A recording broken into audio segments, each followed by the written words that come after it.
Saudara-saudara yang dikasihi oleh Tuhan Yesus Kristus, bagi manusia, hari kelahiran adalah hari yang istimewa. Bagi satu keluarga, hari ulang tahun pernikahan adalah hari istimewa. Muncul pertanyaan, apakah Allah memiliki hari istimewa? Apakah Allah memiliki hari istimewa? Untuk menjawab pertanyaan ini, marilah kita membuka Alkitab kita dan melihat cerita dalam penciptaan yang ditulis dalam Kejadian pasal 1 dan Kejadian pasal 2. Kejadian pasal 1 dikatakan, Kejadian pasal 1 ayat 1 dan 2 dikatakan sebagai berikut. Pada mulanya Allah menciptakan langit dan bumi. Bumi belum berbentuk dan kosong. Gelap gulita meliputi samudra raya, dan roh Allah melayang-layang di atas permukaan air. Kemudian di ayat 3 selanjutnya dikatakan, Allah berfirman, jadilah. Kemudian disebutkan kisah penciptaan di hari pertama. Kemudian saya tekankan ada satu kalimat yang selalu diulang-ulangi setiap Allah menyelesaikan penciptaannya per hari. Pada saat di hari pertama, setelah Allah menciptakan terang dan gelap, dan Allah menamai gelap itu malam, dan terang itu siang, muncul kalimat ini. Jadilah petang, dan jadilah pagi, itulah hari yang pertama. Kemudian hari yang kedua, setelah Allah menciptakan cakrawala, kalimat ini kembali muncul. Jadilah petang dan jadilah pagi, itulah hari kedua. Kemudian pada hari ketiga, setelah Allah menciptakan daratan dan tumbuh-tumbuhan, muncul lagi kalimat ini, jadilah petang dan jadilah pagi, itulah hari ketiga. Kemudian setelah Allah menciptakan benda-benda penerang pada hari keempat, kembali muncul kalimat ini, jadilah petang dan jadilah pagi, itulah hari keempat. Kemudian pada hari kelima, setelah Allah menciptakan burung-burung dan makhluk di dalam air, kembali kalimat ini muncul. Jadilah petang dan jadilah pagi, itulah hari kelima. Kemudian di hari keenam, ketika Allah menciptakan binatang-binatang besar dan menciptakan manusia sebagai mahkota penciptaan, di hari keenam menciptakan manusia di hari terakhir sebagai mahkota penciptaan, kembali kalimat ini muncul untuk keenam kalinya. Jadilah petang dan jadilah pagi, itulah hari keenam. Saudara-saudara, umat Tuhan yang dikasihi oleh Tuhan Yesus Kristus. 6 kali berturut-turut kalimat ini diulang-ulangi. Jadilah petang dan jadilah pagi. Jadilah petang dan jadilah pagi, itulah hari pertama. Jadilah petang dan jadilah pagi, itulah hari kedua, ketiga, dan seterusnya. Dari kalimat ini, ada beberapa hal yang akan kita lihat. Yang pertama, satu hari terdiri dari bagian yang gelap dan bagian yang terang. Bagian yang gelap disebut malam, dan bagian yang terang disebut pagi. Kemudian, yang kedua, perhitungan hari dimulai dari masuk matahari sampai masuk matahari. Karena kalimat ini menyebutkan, jadilah petang dan jadilah pagi. Yang ketiga, kegiatan penciptaan merupakan satu kegiatan yang berkesinambungan. Dengan demikian, hari di sini adalah satu hari literal, Karena setelah disebutkan jadilah petang dan jadilah pagi, disebutkan secara berurutan 1, 2, 3, 4, 5, dan 6. Di sini kita bisa melihat siklus mingguan dimulaikan. Siklus mingguan dimulaikan. Kalau saudara membaca Alkitab, kisah Nuh beberapa kali disebutkan setelah 7 hari. Setelah 7 hari, satu siklus mingguan. Kemudian kalau saudara membuka Alkitab di dalam buku Kejadian pasal 29 ayat 26, Kejadian pasal 29 ayat 26, peristiwa Laban pada saat Yakub sudah bekerja pada Laban untuk mendapatkan anaknya, kemudian pada akhirnya yang diberikan kepadanya Lea, Yakub pada saat itu merasa kecewa. Kemudian Laban berkata kepada Yakub di dalam Kejadian 29 ayat 26. Jawab Laban, "Tidak biasa orang berbuat demikian di tempat kami, mengawinkan adik lebih dahulu daripada kakaknya." Kemudian ayat 27. "Genapilah dahulu 7 hari." Dalam bahasa Inggris dikatakan, "Genapilah dahulu the week." Jadi 7 hari adalah 1 minggu yang sudah dimulaikan pada pekan penciptaan. Jadi, kalau kita melihat pekan penciptaan ini, ada 6 kali disebutkan jadilah petang dan jadilah pagi, kemudian masuk pada hari yang ke-7. Hari yang ke-7 disebutkan dalam Kejadian pasal 2 ayat 1 sampai 3.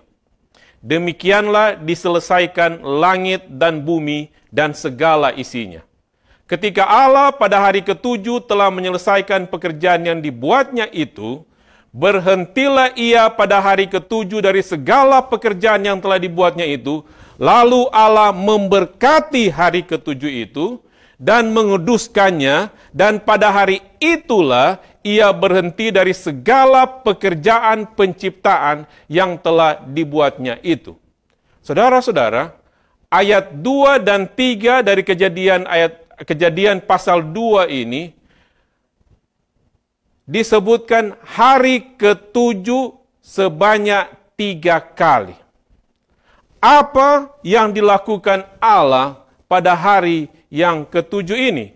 Apa yang dilakukan Allah pada hari yang ke-7 ini? Pada hari ke-7, Allah menyelesaikan pekerjaan yang telah dibuatnya. Bagaikan satu keluarga yang mempercayakan pembangunan satu rumah kepada seorang tukang. Pada saat rumah itu selesai, maka diadakan perayaan. Tukang ini akan datang kepada pemilik rumah dan akan mengatakan, pekerjaan telah selesai dengan di acara penahbisan atau acara peresmian dengan menyerahkan kunci. Di hari ke-7, Allah menyelesaikan pekerjaan yang dibuatnya itu.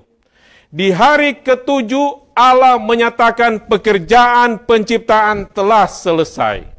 Karya penciptaan bumi ini telah selesai. Sehingga hari ke-7 merupakan hari perayaan peresmian. Yang dilakukan Allah selesai. Kemudian yang kedua, Allah berhenti atau Allah beristirahat. Yang dilakukan Allah adalah dia berhenti, bukan karena keletihan, bukan karena capek. Karena Yesaya 40 ayat 28 mengatakan bahwa Allah kita bukanlah Allah yang letih. Allah kita bukanlah Allah yang bisa capek. Allah kita bukanlah Allah yang pada satu saat merasa letih. Allah kita berhenti dari pekerjaan yang lebih dahulu dilakukan, yaitu proses penciptaan. Jadi pada saat Allah telah menyelesaikan penciptaannya, dia berhenti, dia beristirahat untuk menikmati apa yang telah Tuhan ciptakan, untuk menikmati apa yang Dia telah selesaikan. Kemudian, yang dilakukan Allah pada hari ketujuh adalah Allah memberkati hari ketujuh. Pada saat Allah sebagai subjek untuk memberkati, itu berarti mereka atau Dia yang diberkati, atau sesuatu yang diberkati itu diberikan kuasa, kesejahteraan, kehidupan, kebahagiaan, dan kesuksesan. Pada saat ayat ini mengatakan hari ketujuh itu Allah memberkati, itu berarti hari ketujuh adalah pemberian, hari ketujuh adalah hadiah Allah kepada manusia yang dipenuhi dengan berkat yang tidak dimiliki oleh hari-hari yang lain. Ini membuat hari ketujuh sebagai sumber keutuhan yang tidak setara dengan hari-hari yang lain dalam siklus 7 hari. Ingat yang saya sudah terangkan tadi di awal. Selama 6 hari, semua kegiatan itu sama. Jadilah petang dan jadilah pagi, itulah hari pertama, hari kedua, hari ketiga, hari keempat, hari kelima, dan hari keenam. Tetapi pada hari ketujuh, Allah berhenti. Allah memberkati. Dan pada hari ketujuh, Allah menyucikan. Menyucikan, menguduskan. Dalam bahasa asli ini berarti set apart. Dalam bahasa asli ini berarti separation, dipisahkan. Artinya hari ketujuh ini dipisahkan dari hari yang lain. Allah sebagai pencipta, Khalik sebagai pencipta, Allah yang menciptakan dunia ini, dalam kemurahannya, Dia memberkati hari Sabat, Dia menyucikan hari yang ketujuh. Apakah Allah memiliki hari istimewa? Saya mengatakan, ya, Allah memiliki hari istimewa. Hari ketujuh adalah hari istimewa dibandingkan dengan hari lain. Sejak penciptaan, ingat sejak penciptaan, peristiwa ini terjadi sebelum manusia jatuh ke dalam dosa. Peristiwa ini terjadi setelah Allah menciptakan manusia yang pertama, Adam dan Hawa, sebagai mahkota penciptaan. Pada saat itu, Allah menentukan, Allah sudah memilih hari ketujuh sebagai hari istimewa. Kenapa disebut hari istimewa? Karena di hari itu, Allah berhenti dari pekerjaan penciptaan, Allah memberkati, dan Allah menguduskannya. Hari ketujuh adalah hari yang spesial, hari yang khusus, yang dimiliki Allah, yang diberikan kepada manusia sebagai mahkota penciptaan. Ada beberapa makna rohani dari hari Sabat. Makna rohani dari hari Sabat. Yang pertama, Sabat adalah sebuah peringatan abadi tentang penciptaan. Kita bisa buka itu dalam Kejadian 2 ayat 1-3 dan Keluaran 20 ayat 10 dan 11. Mereka yang menguduskan Sabat sebagai peringatan penciptaan akan melakukan hal itu sebagai pengakuan syukur bahwa Allah adalah pencipta dan kita manusia, saya manusia adalah makhluk ciptaan. Selama kita menyembah Tuhan Allah kita, kita mengakui bahwa Dia adalah pencipta.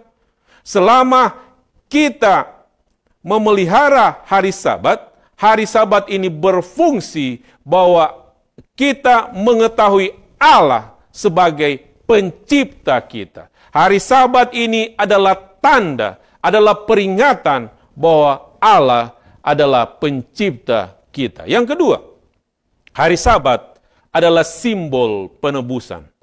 Dalam Ulangan 5 ayat 15. Ketika Allah membebaskan Israel dari perbudakan Mesir, Sabat telah menjadi peringatan penciptaan.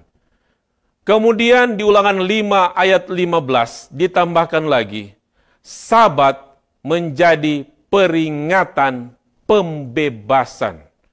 Hari Sabat dikuduskan supaya orang Israel mengenal, supaya orang Israel mengingat bahwa mereka dahulu adalah budak di tanah Mesir dan Tuhan melepaskan mereka.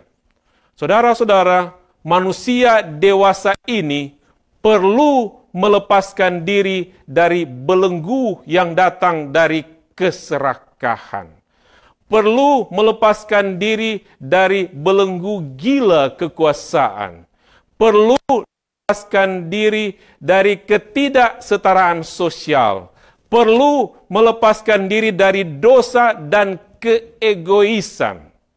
Ketika kita memandang kepada salib Kristus, pada saat kita melihat perhentian Sabat di mana ada salib Kristus, berdiri di sana, berdiri salib sebagai simbol penebusan khusus. Ini adalah peringatan keluarnya kita manusia dari belenggu dosa dibawa kepemimpinan Sang Immanuel, Allah beserta kita. Yang ketiga, makna rohani hari Sabat adalah tanda pengudusan. Keluaran 31 ayat 13. Katakanlah kepada orang Israel demikian. Akan tetapi hari-hari Sabatku harus kamu pelihara. Sebab itulah peringatan antara aku dan kamu turun-temurun. Sehingga kamu mengetahui bahwa akulah Tuhan yang menguduskan kamu. Hari Sabat adalah tanda pengudusan. Kemudian hari Sabat adalah tanda kesetiaan. Wahyu 14 ayat 12. Yang penting di sini ialah ketekunan orang-orang kudus yang menuruti perintah Allah dan iman kepada Yesus. Saya mau kembali ke pertanyaan yang pertama. Apakah Allah memiliki hari istimewa? Jawabannya ya. Allah memiliki hari istimewa. Dan hari istimewa itu adalah hari yang ketujuh. Kemudian saya mau tanyakan pertanyaan kedua. Apakah Allah memiliki umat istimewa? Jawabannya juga adalah ya. Umat istimewa adalah mereka yang setia kepada Allah. Wahyu 14 ayat 12. Yang penting di sini ialah ketekunan orang-orang kudus yang menuruti perintah Allah dan iman kepada Yesus. Kemudian, makna rohani hari Sabat adalah saat persekutuan. Allah, dia ciptakan binatang untuk menjadi sahabat manusia. Dan untuk tingkat persahabatan yang lebih tinggi, Allah memberikan pria dan wanita untuk berdampingan. Tetapi pada hari ketujuh, Allah memberikan kepada manusia sebuah karunia untuk pertemanan yang tertinggi, yaitu persahabatan dengan Allah. Pada hari Sabat ini kita mengalami secara khusus kehadiran Tuhan bersama-sama dengan kita. Hari Sabat kita tidak akan bekerja untuk keluar keringat, tetapi kita memiliki hubungan yang khusus dengan Sang Khalid. Yang keenam, Sabat adalah tanda bahwa kita dibenarkan oleh iman. Banyak orang tidak memahami mengapa perlu memelihara Sabat. Ada katakan, bukankah setiap hari sama saja? Mengapa harus dipelihara? Mengapa harus hari ketujuh? Bagi umat percaya yang menerima kebenaran Alkitab, saya mau katakan ada satu alasan utama dan tidak ada alasan lain kenapa kita memelihara Sabat. Dan itu adalah karena perintah Tuhan. Perintah Tuhan. Kita menerima dengan iman bahwa itu adalah perintah Tuhan. Karena perintah Tuhan mengatakan, ingatlah dan kuduskanlah hari Sabat. Kemudian makna Sabat selanjutnya adalah, Sabat adalah simbol perhentian di dalam Kristus. Matius 11 ayat 28. Marilah kepadaku semua yang letih, lesu, dan berbeban berat. Aku akan memberikan kelegaan kepadamu. Marilah kepadaku semua yang letih, lesu. Di dunia ini kita letih, lesu, kita berbeban berat. Kita mengalami masalah dengan COVID-19. Tetapi ada harapan. Hari Sabat memanggil kita kepada Kristus untuk mendapatkan rest, untuk mendapatkan istirahat, untuk mendapatkan kelegaan. Itulah sebabnya Yesus mengatakan, marilah kepadaku semua yang letih, lesu, dan berbeban berat. Aku akan memberikan Sabat kepadamu. Aku akan memberikan kelegaan kepadamu. Saudara-saudara yang dikasihi oleh Tuhan Yesus Kristus. Karena hari ke-7, Sabat Tuhan adalah hari istimewa. Maka kita dimintakan yang pertama, Keluaran 20 ayat 8 sampai 11, ingatlah dan kuduskanlah hari Sabat. Saya suka bahasa Inggrisnya. Remember the Sabbath day to keep it holy. Remember, ingat. Ingat, manusia sering lupa sehingga perlu dikatakan ingat. Ingat karena itu sudah ada di Taman Eden, sudah dimulaikan pada saat penciptaan. Kemudian dikatakan remember the Sabbath day to keep it holy. Hari Sabat sudah kudus dari sejak penciptaan. Allah yang sudah menguduskan hari Sabat. Kewajiban kita adalah keep it holy. Saya pernah meminta anak saya, tolong jaga ayam. Jaga ayam, artinya jaga itu ayam. Di kandang. Itu berarti ayamnya ada. Tidak mungkin saya katakan jaga sesuatu kalau tidak ada. Pada saat Allah mengatakan remember the Sabbath day to keep it holy, itu berarti Sabat sudah ada dan sudah ada sejak penciptaan. Itu sudah ada sejak penciptaan. Karena hari ke-7 Sabat Tuhan adalah hari istimewa, kita dimintakan untuk ingatlah dan kuduskanlah hari Sabat. 6 hari lamanya engkau akan bekerja dan melakukan segala pekerjaanmu. Tetapi hari ke-7 adalah hari Sabat Tuhan Allahmu. Maka jangan melakukan sesuatu pekerjaan engkau atau anakmu laki-laki, atau anakmu perempuan, atau hewanmu, atau orang asing yang di tempat kediamanmu. Sebab 6 hari lamanya Tuhan menjadikan langit dan bumi, laut dan segala isinya, dan ia berhenti pada hari ke-7. Itulah sebabnya Tuhan memberkati hari Sabat dan menguduskannya.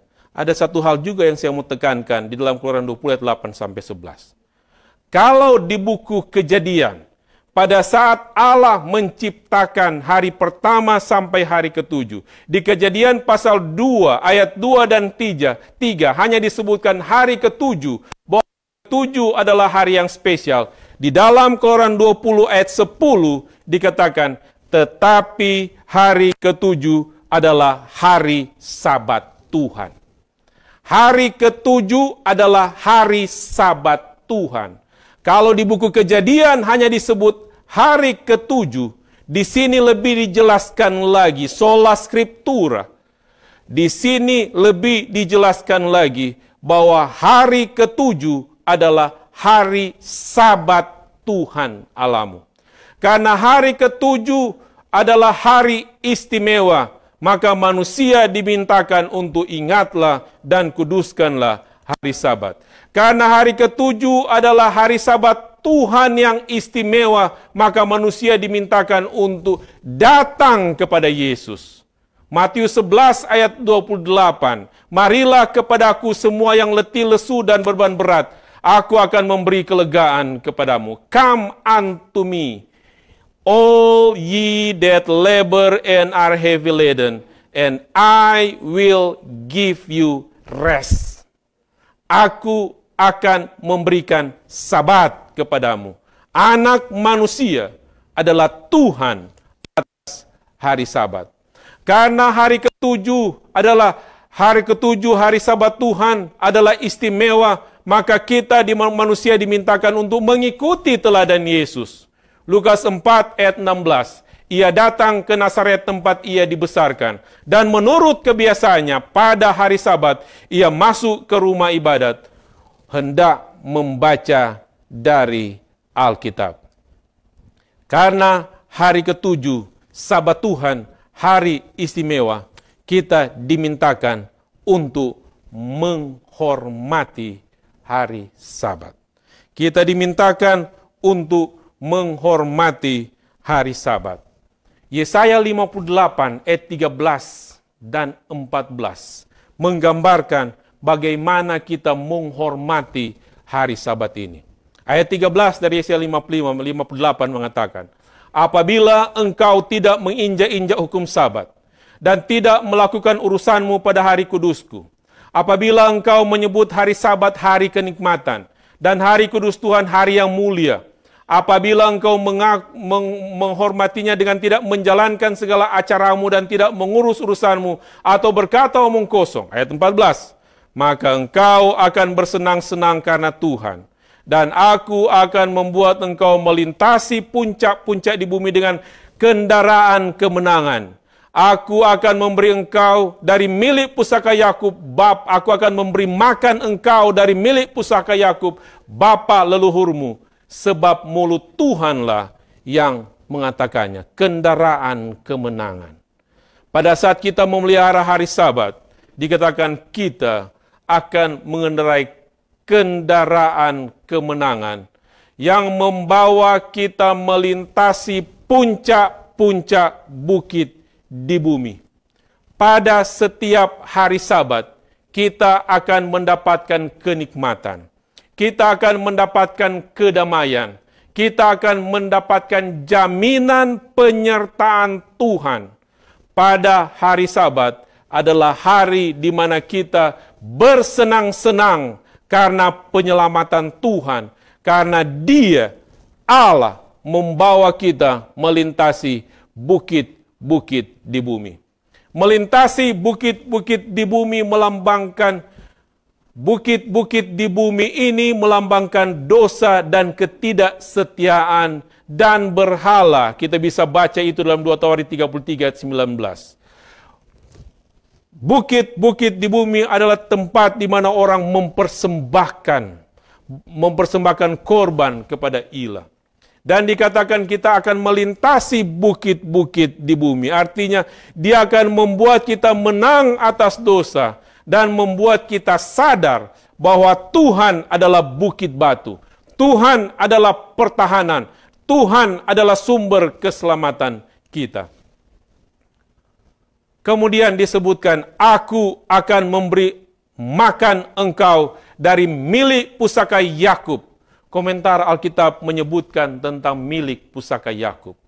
Milik pusaka Yakub disebutkan itu adalah kesucian tabiat. Milik pusaka Yakub itu adalah berkat-berkat kesehatan. Milik pusaka Yakub itu adalah intelektual yang luar biasa. Milik pusaka Yakub adalah kecakapan dalam bidang pertanian dan peternakan. Milik pusaka Yakub adalah hasil kerajinan tangan yang luar biasa. Milik pusaka Yakub adalah kesejahteraan yang melimpah. Milik pusaka Yakub adalah menjadi bangsa yang besar. Saudara-saudara, bagaimana Yesus Kristus memelihara hari Sabat? Yesus melakukan lebih dari sekedar beribadah. Lukas 4 ayat 16 mengatakan, ia datang ke Nazaret, tempat ia dibesarkan, dan menurut kebiasaannya, ia datang ke rumah ibadat. Ia datang ke rumah ibadat menurut kebiasaan Yesus. Yesus melakukan lebih dari sekedar beribadah. Dia bersekutu dengan orang lain. Yesus menghabiskan waktu di alam, dan dia pergi untuk melakukan perbuatan-perbuatan kemurahan yang suci. Markus 1 ayat 29 sampai 31, Lukas 14 ayat 1, dan Markus 2 ayat 23. Bagaimana Yesus memelihara hari Sabat? Dimanapun dia dapat, Yesus menyembuhkan yang sakit, Yesus menyembuhkan orang yang menderita. Pada hari Sabat, dimanapun dia berada, dia membantu orang lain. Bagaimana Yesus memelihara hari Sabat? Ketika dikritik karena perbuatannya, Yesus katakan, boleh berbuat baik pada hari Sabat. Saudara-saudara, hari apa itu hari Sabat? Kalau kita membaca Injil, Matius, Markus, Lukas, dan Yohanes, di Lukas pasal 19, hari Sabat itu adalah hari di antara hari persiapan dan hari kebangkitan. Hari Sabat itu adalah hari di antara hari persiapan. Hari persiapan adalah hari di mana Yesus dikuburkan. Kemudian hari kebangkitan. Hari Sabat adalah hari di antara hari di mana Yesus dikuburkan. Yesus mati dan dikuburkan, hari persiapan, dan hari kebangkitan. Itulah hari Sabat. Bagaimana Kristus memelihara hari Sabat? Yesus, Tuhan atas hari Sabat, mengundang semua orang untuk mengikuti teladannya. Mereka yang menerima panggilannya mengalami hari Sabat sebagai hari yang menyenangkan, pesta rohani. Mereka menemukan bahwa Sabat dirancang oleh Allah untuk mencegah kekecewaan rohani. Begitu banyak masalah-masalah yang kita hadapi. Begitu banyak kekecewaan-kekecewaan yang kita hadapi. Yesus mengatakan, marilah kepadaku, semua yang letih, lesu, dan berbeban berat. Aku akan memberikan Sabat kepadamu. Yesus memiliki hari istimewa. Hari ketujuh, hari Sabat adalah hari istimewa. Dan dia mengundang saudara. Dia mengundang kita untuk menikmati sukacita hari Sabat. Karena hari Sabat adalah hari yang penuh berkat. Hari Sabat kita boleh merasakan berkat-berkat rohani. Hari Sabat kita boleh merasakan pengudusan rohani dari karakter kita. Karena dia, Allah, Yesus, adalah Tuhan atas hari Sabat.